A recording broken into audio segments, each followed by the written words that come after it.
Καλησπέρα σας και καλώς ήρθατε στα εγκλήματα. Σήμερα θα παρουσιάσουμε μία από τις πιο συγκλονιστικές υποθέσεις παιδικής δολοφονίας που σόκαραν την Ισπανία και συγκίνησαν τον κόσμο. Αυτή είναι η τραγική ιστορία της Ασούντα Μπάστα, ενός μικρού κοριτσιού που μεταφέρθηκε από την Κίνα στην Ισπανία, μεγαλώνοντας μέσα σε μια εύπορη και υποτίθεται στοργική οικογένεια. Κανείς όμως δεν μπορούσε να φανταστεί πως αυτοί που την υιοθέτησαν, αυτοί που της υποσχέθηκαν ένα καλύτερο μέλλον, θα ήταν οι ίδιοι που θα την οδηγούσαν στο θάνατο. Μια υπόθεση που περιλαμβάνει μυστήριο, ψυχολογικά προφίλ, δικαστικές ανατροπές και ένα σοκαριστικό φινάλε. Η Ασούντα ήταν ένα ταλαντούχο, χαρισματικό παιδί. Μιλούσε 4 γλώσσες, λάτρευε το μπαλέτο και τη μουσική και είχε μπροστά της ένα λαμπρό μέλλον. Όμως πίσω από την τέλεια εικόνα υπήρχε ένα σκοτεινό μυστικό. Ένα μυστικό που την οδήγησε στο θάνατο σε ηλικία μόλις 12 ετών. Σήμερα θα σας αποκαλύψουμε τα πάντα. Ποιοι ήταν οι θετοί της γονεί, τι τους οδήγησε σε αυτή την αποτρόπαια πράξη, ποια ήταν τα προειδοποιητικά σημάδια που όλοι αγνόησαν και το πιο σημαντικό, θα μπορούσε αυτή η τραγωδία να είχε αποφευχθεί. Αν παρακολουθείτε για πρώτη φορά το κανάλι μας, μην ξεχάσετε να κάνετε εγγραφή και να πατήσετε το κουδουνάκι για να μην χάνετε κανένα νέο βίντεο. Και αν σας αρέσει η έρευνα γύρω από αληθινά εγκλήματα, σκεφτείτε να γίνετε μέλη μας για αποκλειστικό περιεχόμενο. Πάμε λοιπόν να ξεκινήσουμε. Σεπτέμβριος 2013, Σαντιάγκο ντε Κομποστέλα, Ισπανία. Ήταν ένα συνηθισμένο φθινοπορεινό βράδυ, μέχρι που ένας άνδρας έκανε μια ανατριχιαστική ανακάλυψη. Στις άκρες ενός δασικού δρόμου, το σώμα ενός μικρού κοριτσιού κοίτονταν ακίνητο. Αυτό που φαινόταν αρχικά ως μια απλή υπόθεση εξαφάνισης, σύντομα εξελίχθηκε σε ένα από τα πιο συνταρακτικά εγκλήματα της δεκαετίας. Μείνετε μαζί μας για να ξετυλίξουμε το κουβάρι αυτής της υπόθεσης. Για να κατανοήσουμε πλήρως την τραγωδία της Ασούντα, πρέπει να επιστρέψουμε στην αρχή. Στην Κίνα, εκεί που γεννήθηκε, και στο ταξίδι της προς μια φαινομενική, καλύτερη ζωή στην Ισπανία. Η Ασούντα Μπάστα, γεννημένη ως Yong Fang, στις 30 Σεπτεμβρίου του 2000, ήρθε στον κόσμο στην Κίνα. Λέγεται ότι πέρασε τους πρώτους μήνες της ζωής της υπό τη φροντίδα των παππούδων της, μέχρι που αυτοί πέθαναν. Έτσι το μωρό μεταφέρθηκε σε ένα ορφανοτροφείο, όπως συνέβαινε συχνά με πολλά παιδιά στην Κίνα εκείνη την εποχή, λόγω των αυστηρών νόμων περί γεννήσεων. Η τύχη της όμως έμελε να αλλάξει. Τον Ιούνιο του 2001, ένα ζευγάρι από την Ισπανία, η Ροζάριο Πόρτο και ο Αλφόνσο Μπάστα, αποφάσισαν να την υιοθετήσουν. Ήταν φαινομενικά αγαπημένο ζευγάρι που φαινόταν να έχει όλα όσα χρειάζονται για να προσφέρουν σε ένα παιδί μια καλύτερη ζωή. Εκείνη τη στιγμή όλα έδειχναν ιδανικά. Η Ροζάριο ήταν μια επιτυχημένη δικηγόρος, μέλος μιας εύπορης οικογένειας με υψηλές κοινωνικές διασυνδέσεις. Ο Αλφόνσο ήταν δημοσιογράφος ταξιδιών, ένας άνθρωπος που είχε ζήσει εμπειρίες από όλο τον κόσμο. Μαζί έμοιαζαν το τέλειο ζευγάρι για να μεγαλώσουν ένα παιδί. Κι έτσι στις αρχές της δεκαετίας του 2000 η Ασούντα βρέθηκε από ένα ορφανοτροφείο της Κίνας σε ένα όμορφο ευρύχωρο διαμέρισμα στη Σαντιάγκο ντε Κομποστέλα της Ισπανίας. Η αρχή της νέας της ζωής φαινόταν ιδανική. Η μικρή Ασούντα λάμβανε την καλύτερη εκπαίδευση. Είχε πρόσβαση σε μαθήματα τέχνης, μπαλέτου και μουσικής. Ήταν ένα εξαιρετικά χαρισματικό παιδί, που σύντομα άρχισε να ξεχωρίζει στο σχολείο της. Όλοι μιλούσαν για ένα κορίτσι που έμοιαζε να έχει μπροστά του ένα λαμπρό μέλλον. Όμως η φαινομενικά τέλεια οικογένεια είχε ρογμές που κανείς δεν έβλεπε ή δεν ήθελε να δει. Κάτω από την επιφάνεια κάτι δεν πήγαινε καλά. Το Σεπτέμβριο του 2013, ένα συνηθισμένο φθινοπορεινό βράδυ, ένας άντρας, όπως είπαμε και στην αρχή, έκανε την ανατριχιαστική αυτή ανακάλυψη, όπου στις άκρες του δρόμου βρήκε ένα νεκρό κορίτσι. Το κορίτσι φορούσε αθλητικά ρούχα, αλλά δεν είχε παπούτσια. Το πρόσωπό του ήταν καλυμμένο με λάσπη και υπήρχε αίμα κάτω από τη μύτη του. Δεν χρειάστηκε πολύς χρόνος για να αναγνωριστεί. Ήταν η Ασούντα Μπάστα, το παιδί που μόλις λίγες ώρες πριν είχε δηλωθεί ως εξαφανισμένο. Αρχικά, οι αρχές αντιμετώπισαν την υπόθεση ως ένα πιθανό ατύχημα ή ακόμη και απαγωγή. Όμως, καθώς η έρευνα προχωρούσε, οι ενδείξεις άρχισαν να δείχνουν προς μια σοκαριστική κατεύθυνση. Το ίδιο της στο σπίτι. Η Ροζάριο Πόρτο και ο Αλφόνσο Μπάστα ανέφεραν πως είχαν αφήσει την Ασούντα μόνη στο διαμέρισμά τους, αλλά οι κάμερες ασφαλείας κατέγραψαν τη Ροζάριο να οδηγεί προς το εξοχικό τους, με ένα μικρό κορίτσι στο αυτοκίνητό της. Το πτώμα της Ασούντα βρέθηκε σε σημείο κοντά σε αυτό το σπίτι. Όσο οι ώρες περνούσαν, οι αστυνομικοί ανακάλυπταν συνεχώς νέα στοιχεία που έκαναν την υπόθεση ακόμη πιο σκοτεινή. Οι εξετάσεις έδειξαν πως στο σώμα της Ασούντα υπήρχαν μεγάλες ποσότητες λοραζαπάμις, ενός ισχυρού ηρεμιστικού που άνοικε στη Ροζάριο. Το κορίτσι είχε ναρκωθεί πριν πεθάνει. Οι υποψίες άρχισαν να βαραίνουν τους γονείς της. Ήταν όμως δυνατόν οι ίδιοι άνθρωποι που την έφεραν στο σπίτι τους να ευθύνονται για το θάνατό της? Η αστυνομική έρευνα ξεκίνησε αμέσως μετά την ανακάλυψη του σώματος της Ασούντα. Τα πρώτα στοιχεία εξετάστηκαν και έδειξαν πως δεν επρόκειτο για ένα τυχαίο περιστατικό ή απλό ατύχημα. Η τοξικολογική εξέταση αποκάλυψε ότι στο σώμα της ανιχνεύτηκαν υψηλές ποσότητες λοραζαπάμις, ενός ισχυρού ηρεμιστικού που βρέθηκε στο σπίτι της Ροζάριο.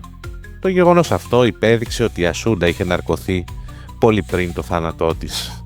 Επιπλέον, κάμερες αποκάλυψαν πως η Ροζάριο είχε οδηγήσει προς το εξοχικό, στο οποίο βρισκόταν κοντά στο σημείο που αργότερα βρέθηκε το σώμα της.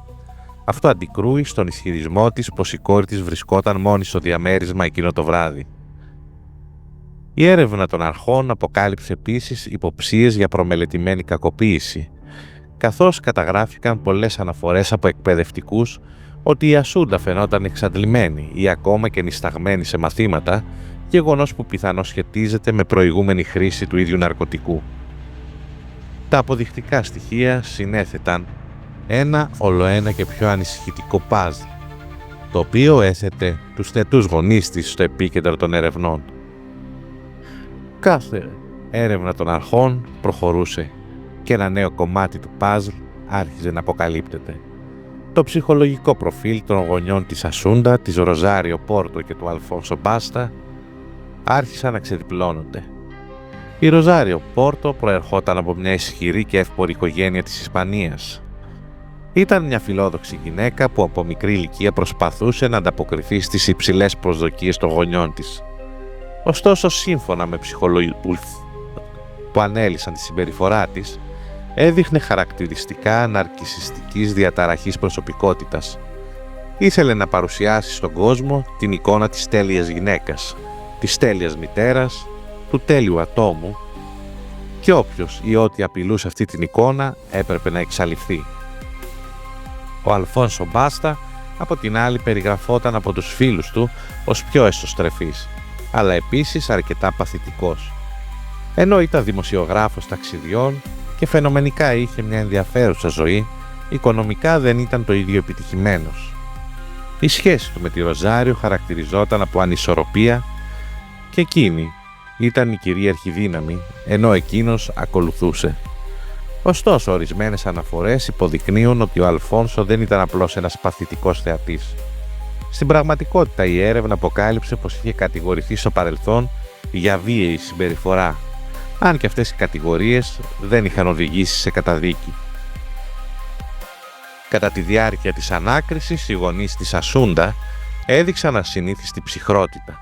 Αντί να εμφανίζονται συντετριμμένοι από το χαμό του παιδιού τους, η συμπεριφορά τους ήταν αποστασιοποιημένη και σε κάποιες άλλες περιπτώσεις ακόμη και αδιάφορη.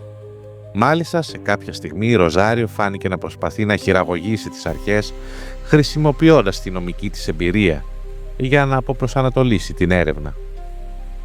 Ένα από τα πιο σοκαριστικά στοιχεία που ήρθαν στο φως ήταν οι υποψίες για συστηματική δηλητηρίαση της Ασούντα.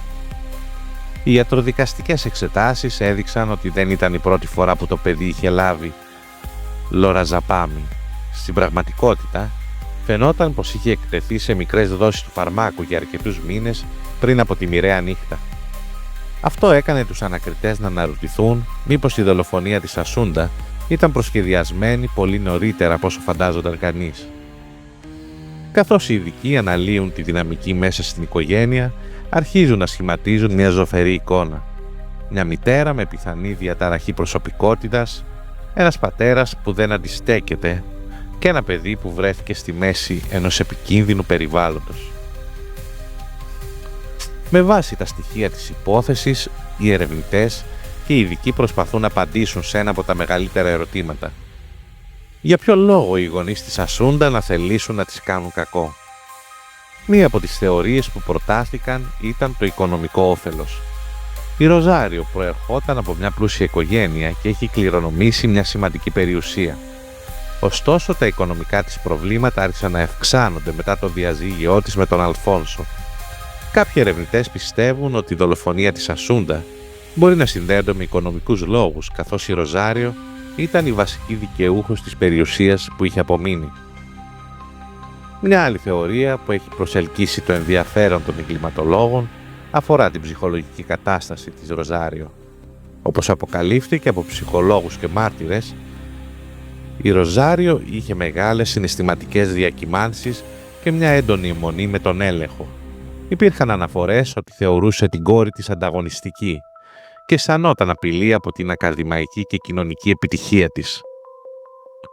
Κάποιοι υποστηρίζουν ότι η Ροζάριο προετοίμαζε για μήνες τη δηλητηρίαση της Ασούντα, κάτι που αποδεικνύεται από τις τοξικολογικές αναλύσεις που έδειξαν ότι το παιδί λάμβανε μικρές δόσεις ηρεμιστικών πριν την τελική της δολοφονία. Υπάρχει και μια σκοτεινότερη θεωρία που υπονοεί ότι η Ασούντα μπορεί να γνώριζε κάποιο μυστικό για την οικογένειά της, που την καθιστούσε επικίνδυνη για τους γονείς της. Σύμφωνα με ανυπεβεβαίωτες πληροφορίες, η Ροζάριο και ο Αλφόνσο είχαν δεχτεί επισκέψεις από πρόσωπα του οικογενειακού τους κύκλου λίγο πριν το θάνατο της Ασούντα, γεγονός που οδήγησε σε περαιτέρω υποψίες. Όλες αυτές οι θεωρίες, αν και ενδιαφέρουσες, δεν κατάφεραν να αποδείξουν με απόλυτη βεβαιότητα το πραγματικό κίνητρο πίσω από τη φρικτή πράξη.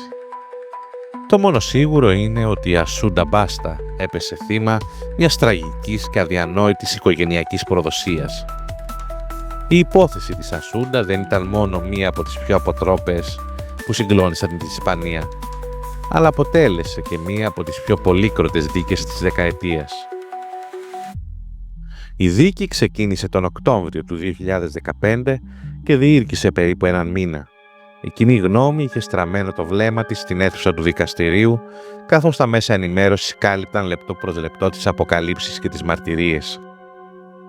Η κατηγορούσα αρχή παρουσίασε ισχυρά αποδεικτικά στοιχεία, συμπεριλαμβανομένων των τοξικολογικών αναλύσεων, των μαρτυριών των καθηγητών της Ασούντα, αλλά και των πιστηρίων από τις κάμερες ασφαλείας που αποδείκνυαν τις ψευδείς καταθέσεις της Ροζάριο Πόρτο. Ένα από τα πιο σοκαριστικά στοιχεία ήταν οι αναφορές ότι η Ασούντα εμφανιζόταν συχνά στο σχολείο νησταγμένη και μπερδεμένη, κάτι που επιβεβαίωνε την υπόθεση ότι είχαν ναρκώσει σταδιακά το παιδί. Επιπλέον, τα μηνύματα που είχε στείλει η Ασούντα σε φίλου της, στα οποία ανέφερε ότι κάποιος είχε προσπαθήσει να τη σκοτώσει μέσα στο σπίτι της, αποτέλεσαν κρίσιμο σημείο στη δίκη. Κατά τη διάρκεια της δίκης, οι γονείς της Ασούντας υιοθέτησαν διαφορετικές στρατηγικές υπεράσπισης. Η Ροζάριο Πόρτο προσπάθησε να παρουσιάσει τον εαυτό της ως μια συντετριμμένη μητέρα που είχε πέσει θύμα λάθος ερμηνεών και κατασκευασμένων στοιχείων. Ωστόσο, οι αντιφάσεις, τις καταθέσεις της και η αλαζονική της στάση δεν έπεισαν το δικαστήριο. Ο Αλφόνσο Μπάστα, από την άλλη, προσπάθησε να αποστασιοποιηθεί από την υπόθεση, ισχυριζόμενος ότι δεν είχε καμία εμπλοκή στο θάνατο της κόρης του. Ωστόσο, τα στοιχεία που το συνέδεαν με την δολοφονία ήταν αρκετά ισχυρά για να τον ενεχοποιήσουν. Μετά από περισσότερες από 20 μέρες ακροάσεων και εξέταση μαρτύρων, η ετυμηγορία ήταν ξεκάθαρη. Στις 12 Νοεμβρίου του 2015, τόσο η Ροζάριο Πόρτο όσο και ο Αλφόνσο Μπάστα κρίθηκαν ένοχοι για τη δολοφονία της 12χρονης κόρης τους. Το δικαστήριο τους καταδίκασε σε 18 χρόνια κάθυρξης, τη μέγιστη ποινή που μπορούσε να επιβληθεί στη συγκεκριμένη υπόθεση. Η απόφαση αυτή δεν προκάλεσε καμιά ανακούφιση. Αντίθετα, άφησε πίσω της μια αίσθηση κενού και οργής. Πολλοί αναρωτήθηκαν, ήταν αυτή η δικαιοσύνη που άξιζε στην Ασούντα? Μετά τη δίκη τους, η Ροζάριο Πόρτο και ο Αλφόνσο Μπάστα μεταφέρθηκαν σε διαφορετικές φυλακές, όπου οι ζωές τους πήραν εντελώς διαφορετικές τροπές. Η Ροζάριο Πόρτο φάνηκε να αντιμετωπίζει μεγάλες δυσκολίες στη φυλακή. Από τις πρώτες μέρες της κράτησής της παρουσίασε έντονα σημάδια κατάθλιψης και συναισθηματικής κατάρρευσης. Το Νοέμβριο του 2020, 5 χρόνια μετά την καταδίκη της, βρέθηκε νεκρή στο κελί της, έχοντας αυτοκτονήσει. Η είδηση του θανάτου της αναζωπήρωσε τις συζητήσεις για την υπόθεση, με κάποιους να πιστεύουν ότι δεν άντεξε το βάρος της ενοχής, ενώ άλλοι υποστήριξαν ότι υπήρχαν ακόμη αναπάντητα ερωτήματα. Αντίθετα, ο Αλφόνσο Μπάστα φάνηκε να έχει μια πιο προσαρμοστική στάση στη φυλακή. Σύμφωνα με αναφορές, διατηρούσε ένα αίσθημα ανωτερότητας και απέφευγε να μιλάει για την υπόθεση. Ωστόσο, οι αιτήσεις του για άδεια απορρίφθηκαν επανειλημμένα, καθώς ποτέ δεν ανέλαβε πλήρως την ευθύνη για το έγκλημα. Οι αναφορές από τις φυλακές υποστηρίζουν ότι ζούσε απομονωμένος και χωρίς πολλές κοινωνικές επαφές. Η αυτοκτονία της Ροζάριο και η στάση του Αλφόνσο στη φυλακή έδωσαν αφορμή για περαιτέρω θεωρίες σχετικά με την πραγματική τους ενοχή. Το ρόλο που έπαιξε ο καθένας τους στη δολοφονία της Ασούντα και το αν υπήρχαν ακόμη σκοτεινά μυστικά που δεν είχαν αποκαλυφθεί.